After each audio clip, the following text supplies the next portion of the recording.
Mecha Break just got a major new developer update. We even got a brand new mode that's being teased, with some future buffs and nerfs outlined already, a full breakdown of that developer insight. We also got some brand new exclusive rewards that you'll be able to claim, a ton of community mentionables and contests, as well as a whole bunch more. What's up, World Utopia, here back in with another video. Today we're checking out all things Mecha Break. So first up here, we had another developer live stream with Chris Kwok, who is the current CEO of CSUN Games, which are the developers that are heading Mecha Break. Now this live stream, it did happen over on Bilibili, and I do believe we might be getting an English or other region version here eventually. They typically have the interview and the dev insight over there a day early or a day or two early, but we have had someone here over on the subreddit kind of outline everything. Typically I go through and take my own notes. They did such a great job at this though, I'm just going to credit them down below for the notes, but I do have that all labeled out and categorized here for you. So first off, this next update is ETA'd for July 18th, so just under a week here with all these changes and potentially more,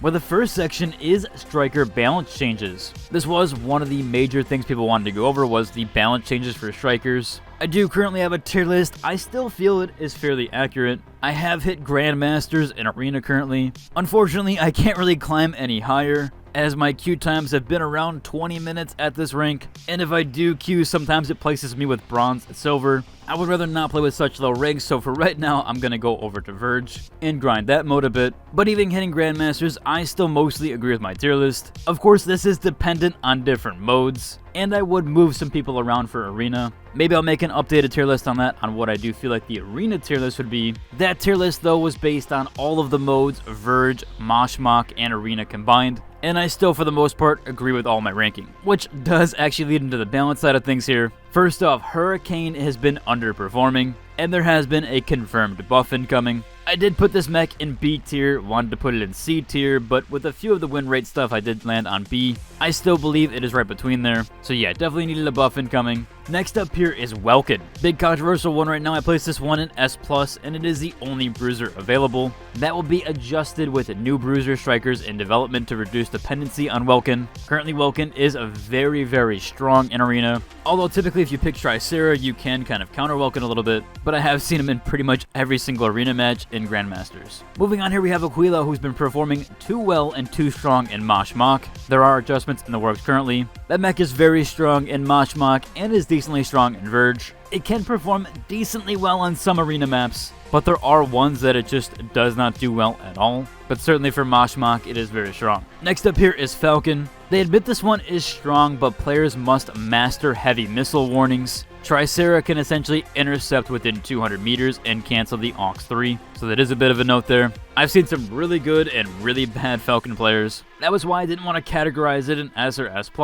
Certainly in the right hands, though, it can make quite an impact. There also is a Stellaris bug right now. Essentially, its Aux 1 ability should not force Stego or Tricera to stand up. This was a bug that slipped into pre-patch on July. So Stellaris is actually a little bit more broken right now than it should be, or a little bit stronger than it should be. I do currently still sit this one in A tier. I could maybe potentially see it being moved up to S tier, especially for Arena. I also heard it's really good in Moshmock. I've only had a few runs with that one in that mode, and I tried to avoid some bias there, as I did think that Stellaris was really good, but I didn't want to place it too high on my own bias. Right now, they also mentioned that Narukami lacks team utility, and Chris actually wants to rework this mech entirely. I think Narukami is great in the low ranks, but yeah, once you get to higher tiers of Verge and Arena, it really isn't good. I'll be honest, it isn't very good in Arena at all, but I actually do find Narukami to be really good in Moshmock. I think it still provides great team utility in that one, and it's really good at PvE damage, as well as in Moshmock being such far range, you have a really nice advantage there.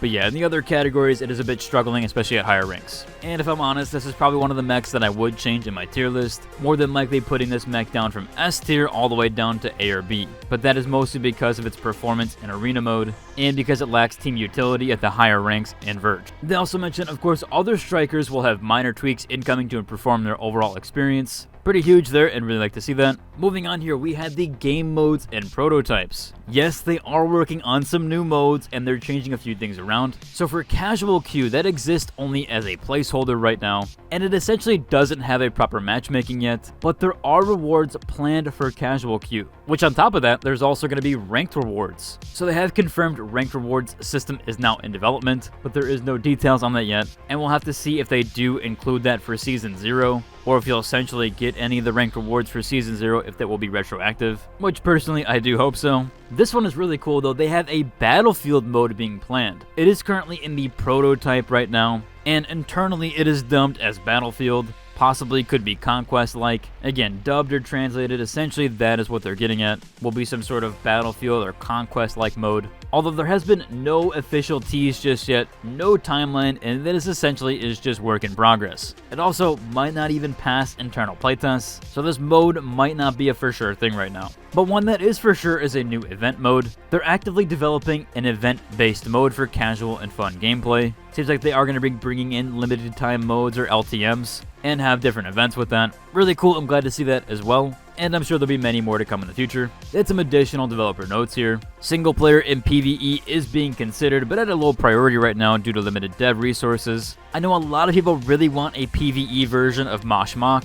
I'm not huge on PvE modes in these sort of games that have extraction modes. Like, I really disagreed with Sea of Thieves adding a PvE mode or PvE servers. Wasn't huge on that. I basically thought that got rid of the entire purpose of the game. I realized after some time PvPers kind of do leave, but if anything, I think they should have a separate mode not tied to Mosh Mock. I know a lot of people want Mosh Mock to be PvE only. I just don't agree with that. I don't think that's going to be very fun for very long. And I hope if anything they do make a different mode entirely, but I do see points on both sides. As I said though, my best example there is Sea of Thieves adding those PvE servers. They are limited, but I felt that they should have been separated or entirely different modes or entirely different categories. Essentially everything you earned in the PvE mode should not be able to be transferred to PvP. Just think it's unfair and kind of gets rid of the whole purpose of PvPing. They also currently have no mention of esports. They're currently just focusing on polishing the game, not competition, which I really like to see that. I do feel like if the game has esport potential, it should be done through the community and not always organized through the developers. I think Overwatch is a huge example of that. But overall, some really good insight with the developer stream,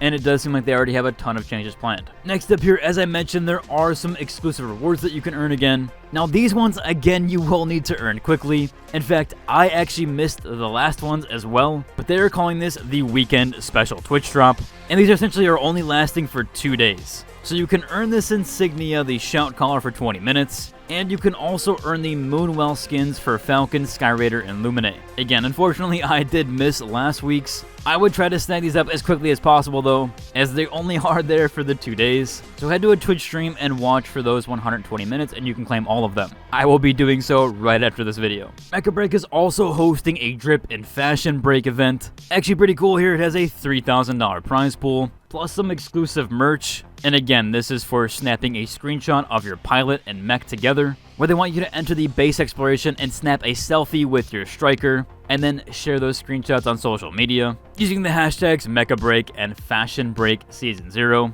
They also do want you to complete the form, and again, you'll have a chance to earn those prizes. We also had 2 last community mentionables here. This first one is for an exclusive keyboard with 8-bit do. This is a Mecha Break keyboard that currently went on pre-order for Amazon, or at least with Amazon. Unfortunately, right now it does seem like it's temporarily out of stock. This one did sell very fast. It was decently cheap, although up there in price. But this is actually the Mecha Break Panther keyboard I believe they're giving away. It's a KO Glaze Jellyfish Pro linear switches, and hot swappable, of course. So some decent switches. I have KO Box Reds at the moment, so I do actually like KO's offering of switches. Although, as I mentioned, right now it is sold out, so we'll have to see if they do restock. Last up here is a little in-game tip. This person has made a game mode sheet for Verge, essentially showcasing the map so you can have upload keys, the dismantle extractors, your team deathmatch, your data nodes, and your escort payloads. Pretty cool there to help you organize each map with each mode. Which, yeah, even to mention, if you guys did want to, you can use my link in the description down below if you haven't checked out Mecha Break already.